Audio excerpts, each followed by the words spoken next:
Roger nokpet mamaidu leithurei. Adudi yaye. Jacobna yani. Abengi mapaga mamagasu numitu Roger hoide chak charaga ngehak wari batai sanarduna hankirami. Abem saujikti mayumda lerami. Magi poche ke kadu Jacobna pubirei. Abemna Baba nasadu ishonchona ui ada nasaga ngamdabra. Ratanna Baba se ada koibaga kya phanglaktre lok lehau tawdana. Ima nangdi Rani na Aishuni Agi hawa nuksito swaya chanadaba sida lok thungbani. Farese ichawu parikya kamdaukhige adum nungaiki. Ratanna Chip ka dorabanina kan honau ko ipagi bema. Oi baba. Rani na Ibungo Jeko ichasu waramani potha jaruro. Jacob na Ima wadida kaigi waduino. Abem na Tamo ayeng deidi chaksaminaba phanglaroi ko. Jacob na Is yam laknabagi type da marak chamina loidubu. Hoi adubudi Fare Ima baba hoishu pothabi horo ayamuk chalukhige. Abem darkar lersu tamo da phone tawro ko. Oi tamo Jacob su hankre hauji faudi Ratan surani su masakar paraktuna mayumda muglairare. Adubu wakhaldi nungaifam khangjaramde. Naitom pokjabi masagi luhongba yawba fangadra khalubada ahing gyani tumdaba. Matam khra haukhre kanasu wakhal nungaiba amata oiramde. Roger ki family fangi mathau hotnabaga leibaki seba tawbaga mayumgi macha masudi wari kya sanaba phau sanglamde. Roger fangi tona friend oina dinner sayarpadagi icham samna langjaramba ngaujarambadu haujikti nungsuk nungjangna laikre. Mayam sigi matausi ubada Jacob su nungaifam machet amata khanglamde. Quarter da lukoiga komtiga leikibadu nungaitraduna raskarita ga sujatkirami. Chawkraba yum ase amuke hena ihang hang baibadu oirami. Roger su magi kadagi anamba matamda hendorakte. Chakthongbi nupi aduna Jacob da Ibungo Jacob sanase asumaina kada sum leirabadi wakhal se choirakpa tare kharasu free thabiyudana. Thaini dagi hauna angang se phajin punsinuna thamlakpani. Tungda makhoi angang sina phatanungda thoklaadi yam ningam horoi. Jacob na Ine aishu kangi aigi su yeknaba yambasida mabu koiba pubidausu phatanungda thokadrana pudabane. Hoini nangna su pakhatjariba adubu ibungo mi se mapan ipan thokmandrabasu wakhal choibanine. Yum anisigi oiba marisida pikliba angang asibu makhongda yot phumbagumna thambire. Aikhoi mioibase hinglingida amaga nungsinaba mateng pangnaba haibase afaba khongthangni. Masi oi haidunasu ichana pami khangde yaningi khangde hekta makhoigi kushi tawbasidi lanbra haina khalli. Aisu yumsida leiraise chahi 15 surabani. Sanana pisik piklingaidagi leiraklabani. Jacob na Ine akoidi makhoigi makada leibanina wa ngangba yadabai tumina leirabani. Sarga medamgasu asoiba yamna leida. Makhoigi wakhaldadi paisana loina leiba yai khalamgani. Adubu mapa mamagi nungsi maridi selna leiba yadabane. Angangse makhoina care lobiba khradi watle. Ibungo khrada nate yam watlabani. Paisa tanbada makhoidi machagase yengsinba sangba nate. Nongmata mapa mamana machase koiba pubirakpa nate. Adunadi amuk thadorakpada san angaupatagi henba tabane. Aidi khanglabane. Sana se sauraga mapa mamagi thak soidina karakani haibase. Mase kaigino haibada makhoini soibagile. Chumine aiswanadi angangnena muchinam kali thaksi kasi yaudi khalambane. Adubu aigi imaipana aingonda loinarkiba duga makhoina macha loinarsigadi yam china khetnarame. ꯑꯉꯥꯡꯁꯦ ꯃꯩ ꯁꯣꯏꯗꯕ ꯅꯠꯇꯦ ꯃꯈꯣꯏꯅ care ꯂꯧꯕꯤꯗꯕꯗꯒꯤ ꯁꯤ ꯌꯧꯅ ꯂꯝ ꯍꯦꯟꯈꯤꯕꯅꯦ ꯑꯉꯥꯡꯗ ꯑꯋꯥꯕ ꯄꯤꯕꯗꯤ ꯐꯠꯇꯦ ꯑꯗꯨꯕꯨ ꯏꯃꯨꯡꯁꯤꯒꯤ ꯑꯐ ꯅꯨꯡꯉꯥꯏ ꯑꯋꯥ ꯑꯅꯥꯒꯤ ꯋꯥꯔꯤꯁꯨ ꯈꯔ ꯈꯔꯗꯤ ꯈꯪꯍꯟꯕ ꯌꯥꯕꯅꯦ ꯀꯔꯤꯃꯠꯇ ꯈꯪꯗꯕꯅꯤ ꯏꯕꯨꯡꯉꯣ ꯑꯉꯥꯡ ꯑꯣꯏꯔꯤ ꯍꯥꯏꯗꯅ ꯏꯃꯨꯡꯒꯤ ꯋꯥꯔꯤ ꯑꯃꯠꯇ ꯁꯥꯗꯕꯅꯤ ꯑꯗꯨꯅꯅꯤ ꯁꯅꯥꯅ ꯍꯧꯖꯤꯛ ꯐꯥꯎꯕ ꯀꯔꯤꯃꯠꯇ ꯈꯪꯗ꯭ꯔꯤꯕꯁꯦ ꯑꯩꯅ ꯆꯥꯛ ꯊꯣꯡꯂꯒ ꯁꯅꯥ ꯄꯤꯖꯔꯛꯄ ꯈꯛꯇꯅꯤ ꯅꯣꯡꯃꯇ ꯅꯣꯏ ꯃꯦꯗꯥꯝꯅ ꯆꯥꯛ ꯄꯤꯖꯅꯤ ꯈꯪꯕ ꯅꯠꯇꯦ ꯃꯥꯒꯤ ꯍꯥꯏꯕꯨ ꯁꯅꯥ ꯀꯩꯀꯩ ꯄꯤꯖꯈ꯭ꯔꯦ ꯆꯥꯛ ꯆꯥꯈ꯭ꯔꯕ꯭ꯔꯥ ꯍꯪꯕ ꯈꯛꯇꯅꯤ ꯖꯦꯀꯣꯕꯅ ꯑꯩꯁꯨ ꯂꯣꯏꯅ ꯈꯪꯂꯦ ꯍꯧꯖꯤꯛꯇꯤ ꯅꯣꯡꯃꯇ ꯃꯆꯥꯒꯤ ꯃꯅꯥꯛꯇ ꯆꯪꯗꯅ ꯏꯆꯥ ꯀꯩ ꯆꯥꯅꯤꯡꯉꯤ ꯅꯁꯥ ꯀꯝꯗꯧꯒꯦ ꯅꯐꯤ ꯅꯔꯣꯜ ꯃꯣꯠꯄ ꯃꯣꯠꯇꯕ ꯑꯗꯨ ꯑꯗꯥ ꯀꯔꯤꯃꯠꯇ ꯍꯪꯗꯦ ꯄꯩꯁꯥ ꯐꯅ ꯄꯥꯏꯔꯁꯨ ꯁꯤꯒꯤ ꯂꯥꯏꯐ ꯁ꯭ꯇꯥꯏꯜꯁꯤꯗꯤ ꯏꯅꯦ ꯑꯩꯗꯤ ꯁꯨꯡꯄꯥꯝ ꯄꯥꯝꯗꯦ ꯁꯤꯗꯅꯦ ꯃꯤꯒꯤ ꯃꯁꯛ ꯐꯖꯕꯤ ꯃꯃꯥꯗꯣ ꯄꯥꯝꯗꯦ ꯍꯥꯏꯁꯦ ꯅꯨꯡꯁꯤꯈ꯭ꯔꯦꯗꯩꯅꯦ ꯑꯩꯒꯤ ꯏꯃꯥꯗꯣ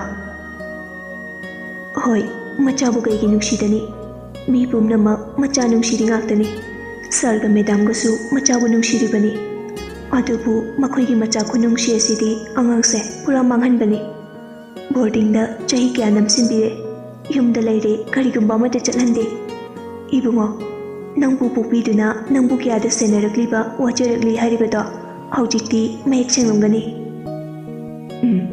ꯏꯅꯦ ꯑꯩꯁꯨ ꯃꯈꯣꯏꯒꯤ ꯃꯇꯧꯁꯦ ꯎꯔꯒ ꯏꯃꯥꯕꯨ ꯍꯦꯟꯅ ꯅꯨꯡꯁꯤꯔꯛꯏ ꯁꯤꯅꯤ ꯃꯃꯥ ꯑꯐꯕꯅ ꯃꯆꯥ ꯑꯐꯕ ꯄꯣꯛꯏ ꯍꯥꯏꯗꯣ ꯏꯆꯥꯅ ꯉꯁꯤ ꯃꯇꯤꯛ ꯆꯥꯔꯤꯕꯗꯣ ꯅꯪꯕꯨ ꯄꯣꯛꯄꯤ ꯃꯃꯥꯗꯣ ꯃꯇꯤꯛ ꯆꯥꯕꯤ ꯃꯃꯥ ꯑꯣꯏꯕꯩꯅꯤ ꯁꯪꯁꯥꯔꯁꯤꯗ ꯈ꯭ꯋꯥꯏꯗꯒꯤ ꯇꯥꯡꯕ ꯄꯣꯠꯁꯛꯁꯦ ꯏꯃꯥ ꯈꯛꯇꯅꯤ ꯏꯃꯥꯗꯒꯤ ꯍꯦꯟꯅ ꯇꯥꯡꯕ ꯄꯣꯠ ꯑꯃꯠꯇ ꯂꯩꯇꯦ ꯆꯨꯝꯃꯤ ꯏꯆꯥꯅ ꯍꯥꯏꯕ ꯏꯃꯥꯗꯒꯤ ꯍꯦꯟꯕ ꯂꯩꯇꯕꯅꯤ ꯆꯥꯛ ꯂꯣꯏꯔꯕꯅꯤ ꯁꯅꯥ ꯀꯧꯕꯤꯌꯨꯔꯣ ꯍꯣꯏꯅꯦ ꯍꯌꯦꯡꯗꯤ ꯁꯟꯗꯦꯅꯤꯅ ꯔꯣꯖꯔ ꯀ꯭ꯂꯥꯁꯤꯛ ꯍꯣꯇꯦꯜꯗ ꯑꯣꯏꯅ ꯆꯥꯛ ꯆꯥꯎꯔꯒꯦ ꯁꯣꯄꯤꯡꯁꯨ ꯇꯧꯔꯨꯒꯦ ꯉꯥꯏꯍꯥꯛꯁꯨ ꯀꯣꯏꯊꯣꯛꯂꯨꯒꯦ ꯀꯣꯏꯔꯨꯁꯨ ꯈꯔ ꯈꯔ ꯄꯨꯊꯣꯛꯄꯤꯌꯨ ꯅꯅꯥꯎ ꯑꯁꯦ ꯌꯥꯝꯅ ꯐꯅ ꯍꯧꯔꯛꯄ ꯑꯉꯥꯡꯅꯤ ꯉꯥꯏꯍꯥꯛ ꯋꯥꯔꯤ ꯋꯥꯇꯥꯏ ꯁꯥꯟꯅꯔꯗꯨꯅ ꯖꯦꯀꯣꯕꯁꯨ ꯔꯣꯖꯔ ꯀꯧꯕ ꯀꯥꯈꯠꯂꯛꯏ ꯔꯣꯖꯔ ꯇꯥꯕ꯭ꯔꯣ ꯇꯥꯏ ꯇꯥꯃꯣ ꯆꯥꯛ ꯆꯥꯁꯤꯔꯣ ꯆꯥꯅꯤꯡꯗꯦꯗ ꯖꯦꯀꯣꯕ ꯐꯠ ꯆꯪꯂꯛꯏ ꯍꯣꯏ ꯍꯌꯦꯡꯗꯤ ꯀꯣꯏꯕ ꯆꯠꯂꯨꯁꯦ ꯑꯗꯨꯒ ꯂꯥꯟꯊꯤꯗ ꯑꯃꯨꯛ ꯆꯦꯜꯂꯛꯇꯣꯏꯔꯥ ꯆꯦꯜꯂꯣꯏ ꯍꯌꯦꯡꯗꯤ ꯑꯍꯥꯎ ꯑꯍꯥꯎꯕ ꯆꯥꯊꯣꯛꯁꯦ ꯗ꯭ꯔꯦꯁꯁꯨ ꯂꯩꯔꯨꯁꯦ ꯀꯣꯏꯕꯒ ꯆꯠꯈꯥꯏꯔꯨꯁꯦ ꯍꯌꯦꯡ ꯀꯩ ꯂꯩꯒꯦ ꯍꯌꯦꯡꯁꯦ ꯁꯟꯗꯦꯅꯦ ꯑꯩꯈꯣꯏ ꯏꯃꯨꯡꯁꯤꯗꯕꯨ ꯁꯟꯗे ꯃꯟꯗꯦꯒꯤ ꯚꯦꯂꯨ ꯂꯩꯔꯤꯕꯣ ꯅꯪ ꯁꯨꯝ ꯁꯪꯕꯗ ꯑꯩꯁꯨ ꯕꯣꯔꯤꯡ ꯆꯨꯔꯛꯑꯦ ꯏꯁꯥ ꯄꯥꯈꯪꯅꯤꯒ ꯀꯥꯎꯔꯛꯑꯦ ꯀꯥꯎꯕꯨ ꯀꯥꯎꯗꯦ ꯑꯩ ꯄꯥꯠꯄꯗ ꯇꯥꯃꯣꯁꯨ ꯄꯥꯠꯄ ꯌꯥꯎꯔꯦ ꯀꯩꯕꯣ ꯍꯥꯏꯗꯤ ꯑꯩꯒꯤ ꯑꯋꯥꯕ ꯄꯨꯟꯁꯤ ꯑꯁꯤꯗ ꯇꯥꯃꯣꯁꯨ ꯌꯥꯎꯔꯦ ꯍꯥꯏꯕꯅꯤꯗ ꯅꯪꯒꯤ ꯄꯨꯟꯁꯤ ꯃꯍꯤꯡꯁꯦ ꯃꯄꯣꯛ 8ꯇꯁꯨ ꯐꯪꯗꯕ ꯑꯣꯏꯖꯒꯦ ꯑꯩꯗꯤ ꯃꯄꯣꯛ 8ꯒ ꯑꯣꯛꯆꯔꯦ ꯍꯟꯗꯛ ꯃꯄꯣꯛꯁꯤꯅ ꯂꯣꯏꯁꯤꯟꯖꯔꯒꯦ ꯍꯥꯏꯒꯨꯝꯗꯅ ꯅꯪꯁꯦ ꯐꯖꯅꯗꯤ ꯇꯣꯔꯤꯀꯣ ꯈꯪꯗꯕ ꯈꯔꯅꯗꯤ ꯁꯤ ꯃꯆꯥꯅꯤ ꯅꯨꯡꯉꯥꯏꯖꯔꯝꯅꯤ ꯈꯜꯂꯝꯗꯣꯏꯅꯤ ꯍꯖꯤꯔꯥ ꯁꯨꯕ ꯃꯄꯥꯗꯨꯒꯤ ꯃꯆꯥꯗꯨꯅ ꯍꯦꯟꯅ ꯑꯩꯉꯣꯟꯗꯒꯤ ꯅꯨꯡꯉꯥꯏꯔꯝꯗꯣꯏꯅꯦ ꯃꯈꯣꯏꯗꯤ ꯁꯧꯒ꯭ꯔꯤꯗ ꯊꯣꯡꯂꯁꯨ ꯍꯥꯎꯅ ꯆꯥꯔꯝꯅꯤ ꯅꯨꯡꯁꯤꯕꯅ ꯊꯜꯂꯕ ꯏꯃꯨꯡꯗꯨꯗ ꯂꯩꯔꯝꯗꯣꯏꯅꯦ ꯖꯦꯀꯣꯕꯅ ꯆꯨꯝꯃꯤꯅꯦ ꯑꯗꯨꯁꯨ ꯅꯣꯏꯒꯤ ꯀꯣꯅꯨꯡꯁꯤꯗ ꯅꯨꯡꯁꯤꯕꯒꯤ ꯃꯍꯥꯎ ꯐꯪꯗ꯭ꯔꯕꯅꯤꯅ ꯅꯨꯡꯉꯥꯏꯐꯝ ꯍꯥꯏꯕꯗꯣ ꯈꯪꯂꯝꯃꯔꯣꯏ ꯏꯃꯥ ꯄꯥꯕꯨꯡ ꯅꯨꯡꯁꯤꯕ ꯐꯪꯗꯕꯗꯒꯤ ꯍꯦꯟꯗꯣꯛꯇꯅ ꯅꯨꯄꯤꯅ ꯄꯥꯎ ꯅꯨꯡꯁꯤꯕꯤꯗ꯭ꯔꯦ ꯍꯣꯏ ꯂꯥꯏꯟ ꯍꯦꯟꯖꯤꯜꯂꯛꯀꯅꯣ ꯅꯪꯕꯨ ꯅꯨꯡꯁꯤꯕꯤꯗꯧꯕ ꯅꯨꯄꯤꯗ ꯅꯨꯡꯁꯤꯗ꯭ꯔꯒ ꯑꯣꯏꯔꯣꯏꯗꯕ ꯀꯣꯛ ꯊꯥꯗꯗꯅ ꯃꯇꯝ ꯃꯥꯡꯍꯟꯗꯅ ꯇꯥꯃꯣ ꯑꯩꯉꯣꯟꯗꯕꯨ ꯃꯇꯝꯒꯤ ꯚꯦꯂꯨ ꯂꯩꯔꯤꯕꯣ ꯗꯦꯁꯀꯤ ꯃꯟꯁꯀꯤ ꯏꯌꯔꯁꯀꯤ ꯚꯦꯂꯨ ꯑꯝꯇ ꯂꯩꯇꯦ ꯑꯃꯍꯥꯅꯦ ꯅꯪ ꯍꯌꯦꯡꯋꯥꯏ ꯅꯨꯄꯤ 50ꯃꯨꯛ ꯂꯣꯟꯅꯤ ꯅꯆꯥ 100ꯃꯨꯛ ꯄꯣꯛꯅꯤ ꯍꯥꯏꯈꯤꯗꯥ ꯅꯨꯄꯤ ꯑꯃꯈꯛ ꯀꯥꯏꯅꯕꯩꯕꯨ ꯑꯗꯨꯛ ꯁꯣꯛꯆꯕ ꯍꯧꯅꯕ꯭ꯔꯣ ꯅꯨꯄꯤ ꯅꯍꯥꯒꯤ ꯋꯥ ꯉꯥꯛꯇꯁꯨ ꯅꯠꯇꯦꯗ ꯇꯥꯃꯣ ꯍꯣꯏꯅꯦ ꯑꯩꯁꯨ ꯂꯣꯏ ꯈꯪꯉꯤꯅꯦ ꯑꯗꯨ ꯇꯥꯃꯣ ꯅꯪꯗꯤ ꯅꯨꯄꯤꯒ ꯀꯣꯏꯔꯛꯇ꯭ꯔꯣ ꯍꯤꯁ ꯄꯥꯈꯪꯅꯕꯨ ꯅꯨꯄꯤ ꯀꯣꯏꯔꯛꯇ꯭ꯔꯦ ꯍꯥꯏꯕ꯭ꯔꯣ ꯌꯥꯝ ꯀꯣꯏꯔꯛꯏꯗ ꯑꯩꯁꯨ ꯍꯣꯏꯅꯦ ꯀꯣꯏꯔꯝꯗꯧ ꯃꯥꯜꯂꯤꯅꯦ ꯑꯗꯣ ꯇꯥꯃꯣ ꯅꯨꯄꯤ ꯊꯤꯈꯤꯔꯣꯏꯗ꯭ꯔꯣ ꯅꯨꯄꯤ ꯊꯤꯔꯁꯨ ꯅꯨꯄꯤꯗꯨꯒ ꯂꯩꯃꯤꯟꯅꯕ ꯐꯪꯂꯣꯏꯌꯦ ꯀꯩꯒꯤ ꯅꯪ ꯕꯣꯗꯤꯒꯥꯔꯗ ꯑꯣꯏꯔꯤꯁꯤꯗꯤ ꯑꯁ ꯂꯣꯏꯔꯦꯍꯦ ꯆꯨꯝꯗ꯭ꯔꯣ ꯑꯗꯨꯕꯨꯗꯤ ꯆꯨꯝꯕ ꯑꯗꯨꯅ ꯀꯣꯟꯅ ꯅꯪꯒꯤ ꯕꯣꯗꯤꯒꯥꯔꯗ ꯑꯣꯏꯗ꯭ꯔꯀꯥꯟꯗ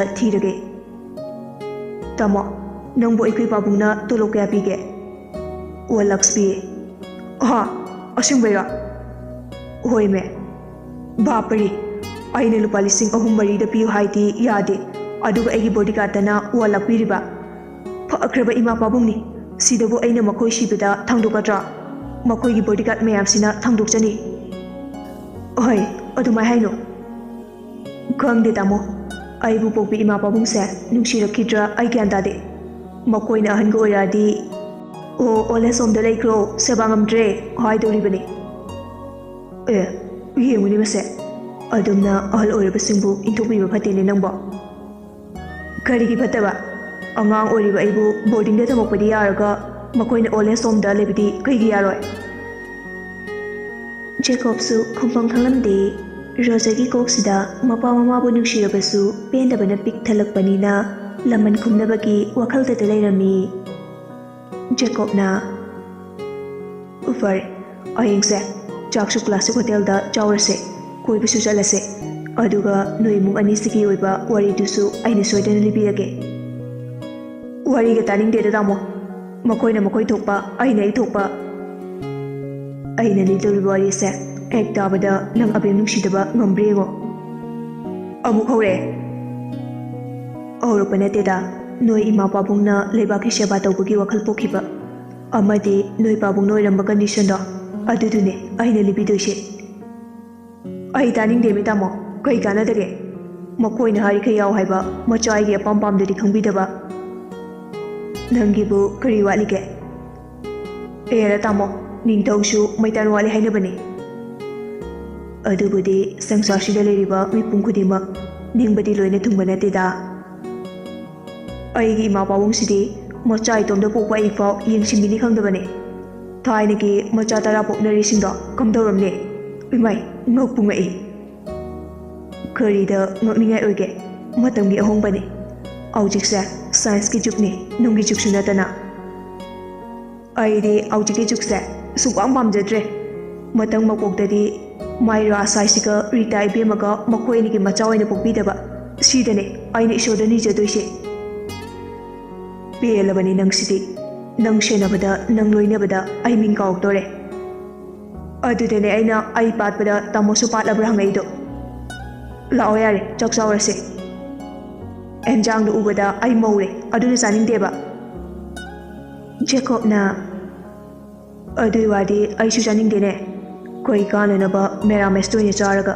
लाई तोइने निंगलगा लाइदा पैसा जोम जोम कटलगा करिबु चाखुलक्तोइनो अंधविश्वासता यामना लुकमलसु फबनते तमा ngaiko aire ko toge औजिकिदो अमदगा हाइरो कइगे इमा पाबुंगदो ताहनगे ओ आई सस्पेंड चललगे हारा चलोइदा आइना हाइरपो वामता ताबिरक्तबने तामोना हाइरदि खरसु थाजरकने नोंगानबदे नुमिता फावबा लाइग सेबानी अदुनि अदानी मेरामेस ब्रतनुंगदा मसिगी कानबसे करिनो सिनी ईश्वर हाइसिदि थमोइदे निंगदबने यामना ओवर चलसु फबनते अखोई मैतेगी यामना लेबने नोंगामबदे नुमित ताबा फावबा माइबा माइबी तानबा लाइतोइना खुरंबा लेबने तामो अखोई इमुंगसु अदुमाइना अदुम तौरमे मखोई वाखलददि पाबुंगना सेंबु ओरपोसिदा अमुक हेना लाइतेना लुक्रे नोक्सेनिंग्रा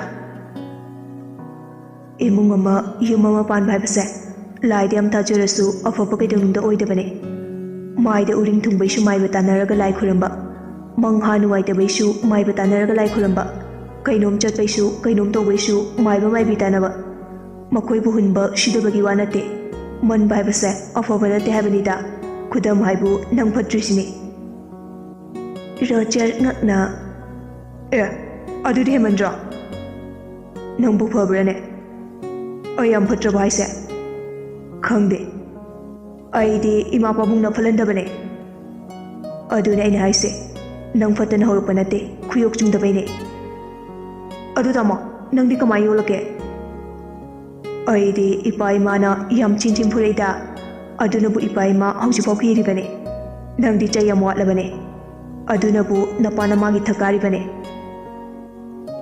रोजर फमुंगदगी फुक हौगतली चकचारोसे नंगबु चानिंगदे हाइदा ओ चाकुदी चानिंगदे अदु तामो अखोई लंपाकी नाकल होटल अमा लेबनेबा ꯑꯗꯨꯒꯤ ꯕꯣꯔꯥ ꯄꯀꯣꯔꯥꯗꯣ ꯌꯥꯝ ꯆꯤꯅ ꯍꯥꯎꯕꯅꯦ ꯁꯦꯀꯨꯔꯤꯇꯤ ꯊꯥꯔꯒ ꯂꯩꯍꯜꯂꯨꯁꯤꯔꯥ ꯅꯪꯗꯤ ꯀꯔꯝ ꯀꯥꯟꯗ ꯆꯠꯂꯨꯏꯕ ꯇꯥꯏꯅ ꯑꯦꯂꯦꯛꯁꯅ ꯇꯨꯃꯤꯟ ꯂꯩꯔꯛꯑꯒ ꯌꯥꯝ ꯆꯥꯃꯤꯟꯅꯔꯛꯑꯦ ꯅꯪꯗꯤ ꯑꯗꯨꯒꯨꯝꯕꯒꯗꯣ ꯆꯥꯕ ꯐꯪꯖꯗ꯭ꯔꯕꯅꯤꯀꯣ ꯐꯪꯖꯗ꯭ꯔꯦ ꯌꯥꯝ ꯅꯨꯡꯉꯥꯏꯇꯦ ꯃꯤꯅꯗꯤ ꯉꯥ ꯌꯦꯟ ꯁꯟ ꯑꯣꯛ ꯌꯦꯔꯨꯝ ꯁꯪꯒꯣꯝ ꯂꯐꯣꯏ ꯆꯥꯔꯝꯅꯤ ꯈꯟꯖꯔꯝꯗꯣꯏꯅꯦ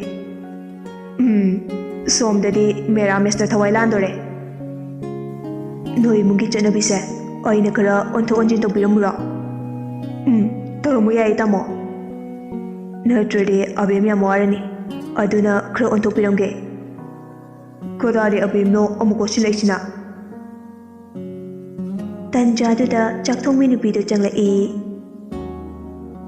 이붕어 제거 사나 짝짝히로이죠 아니두 따르나 돌이 제겁나 이네 아이행덕이 메라미스 잡으세 똑라세 슈나기 소골제 누미 칵더막 메라미스 tꯧ비로 아타이 마tamdadi ngācha khara saase 이붕어 sarhoi pabuhoina khangladi saunine sauroi Ekadashi निमित्ता चरा हेंबदा अदुसु तोसे हेनिंगबा मखो हेंजसनो रोजा अखोइनिदि हेलरोय अदुगा मना नुंथिलदसु लाई खुरमबदा तोपिरो नुंदांगदरा अयुक्तरा खुरमो रोजर नोकलगा तारबनिने अखोइ मुंगसे थमोइगे उबा नुंसिबा मनमदि अमत नमद्रे दुख मनमना हारी कई कांदगे जेकोबना अखोइ मुंगदि मफम खुदि नुंसिबना थलमनिने थले तामो नोई लेट्रिन फाउ हेक नुंसिंगो यारे हेंजिलकनो नुपीदु नोकलगा माइदा अंगावा अनिसिदि हौजिति नखोय निमु लंबा पादोरबा कुमै नुगाइदोरी जेकोबना अइना लोई तंबिरदौने अफबा फतबा नुंसिबा नुंसिदबा ओहै वता फजबा थीबा रेस्पेक्ट कईदगी ऑल राउंड ने तंबिदोइसे सिदैदी कोइबसु तोइने तोइने पुबिरनी एरोसु साहनी गुंडासु साहनी मीसु हालंगनी रजरना मी हाटपदुदी ngommoida कायदे येन फाउ हाटपकिजे अदुनरा स्कूल दा नोमा कांगसे अमतमे खायरंगे हाइदा अदुदी साउबैने साउरगने मी हाटपाना हालिबसे मी हाटपबु नोकना हाटकद्रा ओइने अदुसु चुमिने अदो कना हाइनो लई अइनदि हानिंगदबा नंगना हालंगे तौबने अदुगा अइ जेलदा चंगो हाइरा सही सुद्रिबनिना नंगदि जेलदा चंगोये आय तमो चानमक्की मी हालो हाइरा कोनानो कोन हाइगे हौजि हायो अइ फागी तौबने मी हाटपा काइना अंगांगी थबक नते लाओ चकचावरसी ngaiku pakora leheluge ai hotel gi pochi jade aduga hing tamona hotel da chakchau shaiba aduna classic hotel la bajagi hotel haide dum hotel ne manatro as nangi mare sidi commando gi training da mare gi subject da topper oirakpa ifo gyan mangsile